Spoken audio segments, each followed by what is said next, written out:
more to do that? It is. It is. Like I say, we kind of started that yesterday morning, and it's so yesterday was a little bit of it was more of a hybrid day, and then today's more true to what an in-season preparation for the opponent would be.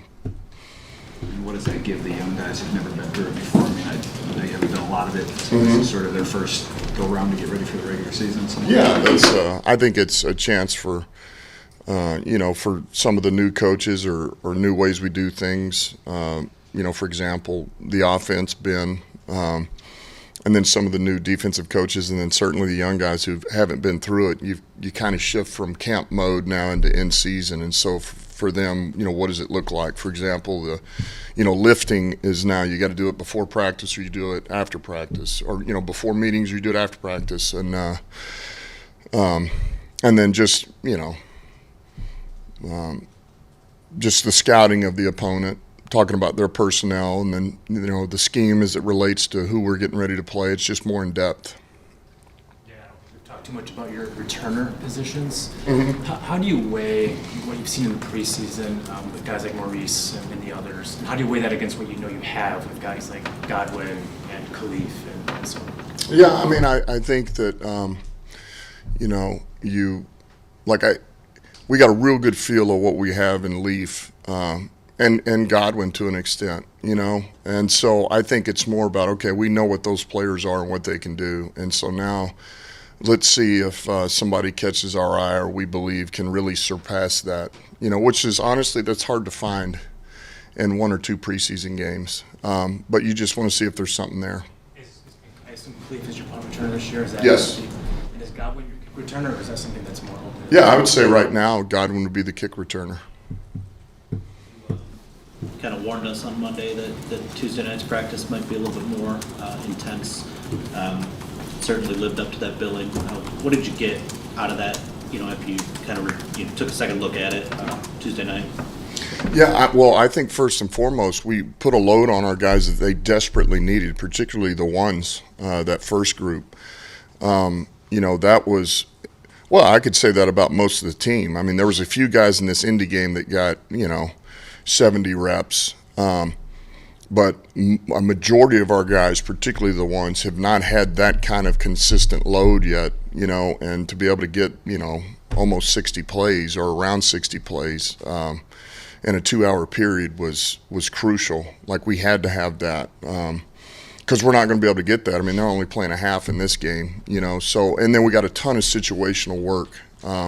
So really that was more of a practice to put a load on them and then to feel fatigue. They needed to feel the fatigue and they needed to be able to push through it and still stay detail oriented, which, that showed up. That was, that's where we're a little deficient, as most teams would be, honestly. But the good news is it's been identified and they know it as players. I mean, they understand that as well. And so because we got that load, they'll be better for it now.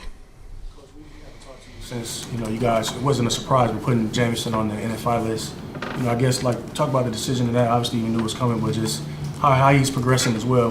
Now that we know that he's going to be out at least the first 4 weeks. Mm-hmm. Yeah, he's progressing. He's there again. He's continued to get better. It's just, with the nature of the injury and where he's at, everybody is on different paths. I mean, Jerry, they were kind of relatively the same time, but Jerry's farther along. It's just, kind of the nature of it. Everybody's different, but he is progressing. There's no setbacks, but we just felt like, particularly being a rookie, he's got a ways to go. And so the best thing for him and for us is to make that move and just get him right, make sure that the knee is stable and he's got strength in that leg, and he can cut, he can decelerate, he can accelerate, he can everything before we put him out there and start getting him reps. And we just felt like this was the right move. You mentioned something with him a couple of weeks ago that along with the knee, it's about making sure his body is ready, right? Getting stronger, that sort of thing. How is he in that regard? How has he come along? He's coming. I mean, there again, there's only so much you can do in a rehab mode. But he's doing what we're asking him to do, and he is progressing, and that's really the best way to say it, Dave. Factor on who consumes the backup quarterback position? Yeah, I mean, I think what we need is we need somebody to really take the reins here. I mean, somebody needs to step up out of the two, and I thought they both progressed last week. Now somebody needs to step up and run this offense, play efficient, play smart, take care of the football, get us the first downs, and when we get down to the red zone, score touchdowns for us. Is there any possibility of bringing in another quarterback before the season starts? There's always a possibility. That goes with any position. I mean, we're still number 2 on the claim list. So at the end of this, there's nothing to say that just because somebody has made our roster that they're staying that way. And those guys know that. They understand that. You've seen these guys now for a year and a half, Dan. Every day, you've seen them both in games. How do you weigh that kind of evaluation versus like just seeing them for 60 minutes on Sunday? Like how much is that going to factor into your ultimate decision? You're talking about with the quarterback? With Tim and David, yeah. Yeah, look, I think, number one, we got our first O-line out there. We'll have our receivers. So they're going to have all the bullets at their disposal for the most part, And so let's see what they do with that. I think that's the best way to say it. Mentioned, Will both of them play with the ones then? Say it again? Will both of them play with the ones? We'll talk about that tonight. I would see Bull starting us out here. mentioned Jerry within that question about Jameson. He's the one guy that didn't land on the 4-game pup. So I guess how close is he to returning? He's closer. He's now what does that mean? I don't know what that means.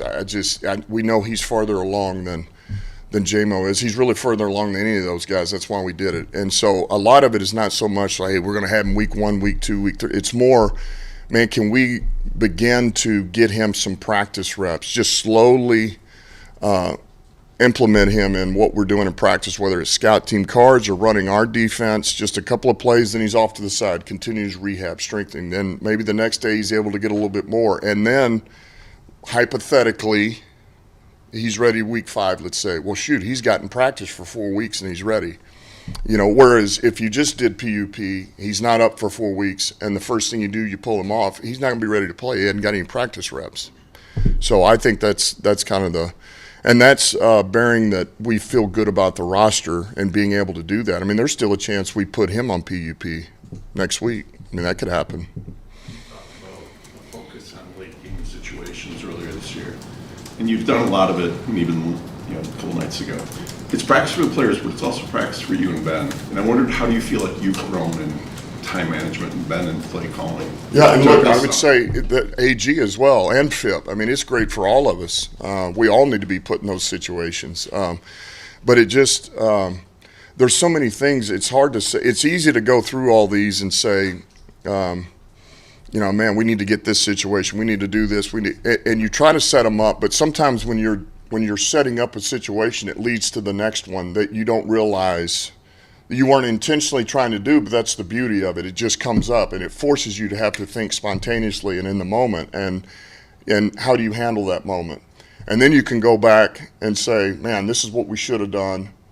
And so once being able to prepare and put yourself in those situations is always going to help, but I think the spontaneous moments that come out of those is way more beneficial, believe it or not, because you're forced to make a quick decision, and then you can learn from it. I have, absolutely. I feel like I have. I feel like we all have as a staff. We've come a long way. You do have a better roster overall, I think, deeper roster. Mm-hmm. How, if at all, will that impact your decision-making on some of those 4th downs, late game situations that you were very aggressive on last year? I think I take it as it comes.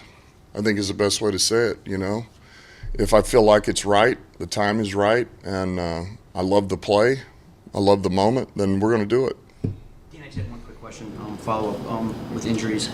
Has Levi had or suffered any setbacks, and are you expecting him potentially to be available in the first quarter of the season?